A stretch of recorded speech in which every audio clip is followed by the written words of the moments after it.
Commençant au premier temps du matriarcat, Ève seule avec le serpent sachant sera alors sans Adam interpellée par l'animal qui se meut sur terre et qui prendra la signature du courbé en serpent et la signature du prudent qui avance doucement en rampant, différemment du marchand, comme la course du cheval s'oppose à la marche déterminée de l'âne. Le savoir du toucher se révélera être celui du goût, le serpent en prudent. Le serpent expliquera que se sacrifier en mangeant du fruit dans le but de sauver ses enfants apportera à la femme la vie éternelle pour elle, mais aussi pour ses prochains descendants qui, divisés au deuxième temps, iront jusqu'à s'entretuer malgré l'éternité.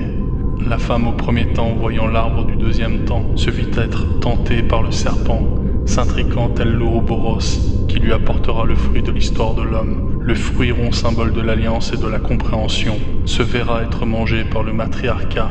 puis ramené à l'homme au temps du patriarcat. Alors au 5e jour, le symbole de fornication et de nudité, ils se rhabilleront, car ayant eu honte de ne pas profiter du temps, de la possibilité du mérite.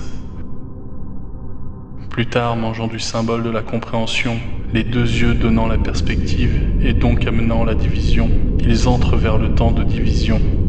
Ils mirent leur ceinture au temps de l'Éden, où est représenté l'homme divisé, entre le 3e et le 5e jour, des feuilles de figuier, arbre qui reprend le symbole d'un fruit aux couleurs vertes et pourpres, les deux couleurs du 4e jour, et les feuilles révélant les 3 temps, 2 temps rabaissés sur les côtés et un temps central élevé.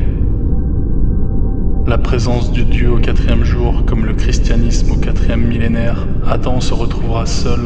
au temps du patriarcat. Quand arrive la voix, il se cachera aux yeux d'autrui, comme Dieu se cachera rabaissé aux yeux des hommes, comme isolé et discret à l'intérieur de la caverne.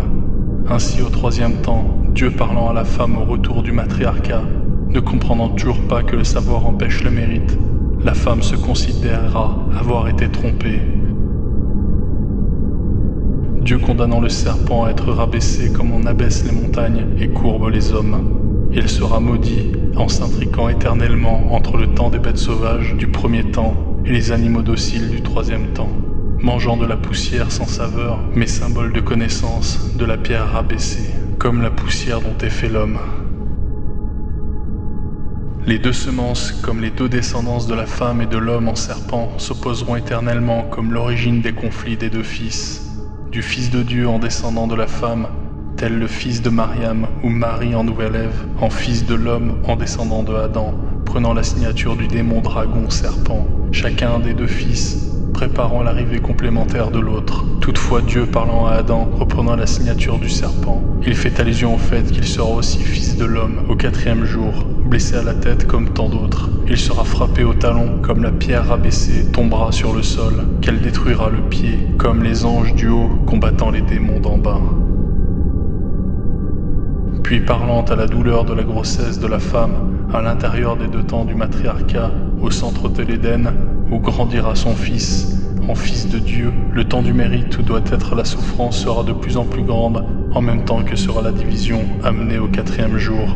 Puis le mari, avec la signature du Fils de l'homme, sera désirable pour la femme au jour suivant, car il amènera la réunion, seule solution pour éviter les guerres et les sacrifices. Le seul maudit de la réunion, car symboliquement atteint par le mal du savoir, est représenté par le cercle du fruit. Dieu condamne l'homme à retourner au temps de l'ignorance et à la droiture, représenté par les chardons et les épines, au temps et au jour où sur l'homme de la vision, depuis le haut de la tête coulera les eaux du baptême, et l'homme devra de nouveau atteindre le pain du cercle du savoir, lui-même par son histoire. Ainsi après l'ignorance, l'arrivée symbolique du manteau de poil du sachant, et de la bête sauvage au savoir du 3e temps. Après être sorti du jardin en prenant le manteau de la bête, Dieu introduira par les chérubins la signature de l'épée, un temps en haut, un temps en bas, symboliquement du combat, un temps pour la paix du plan par l'arrivée du Christ, un temps pour la paix des hommes et contre le sacrifice de l'arrivée de l'Antéchrist. Et l'homme sans la femme ni le serpent, devenant une entité de Dieu, devra alors s'intriquer et retourner en Éden, chassé par les gardiens à l'est du 6e jour.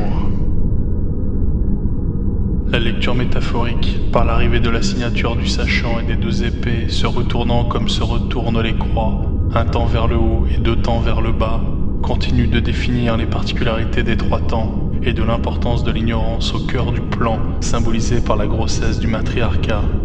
Et voyant la création trouver son excellence dans la division, pourquoi vous aurait-on caché du serpent autour de l'arbre sa fonction ?